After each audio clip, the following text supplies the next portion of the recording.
रनिया रहलो गोरा बदनिया काहे गुने सावर भैलो ना। रनिया रहलो गोरा बदनिया काहे गुने सावर भैलो ना।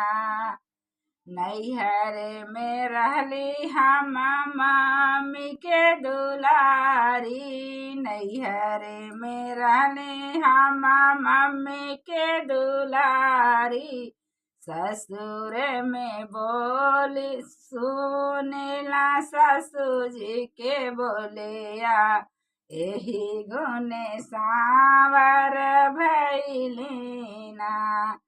ससुर में सुनेला ससुर जी के बोलिया एही गुने सावर भैली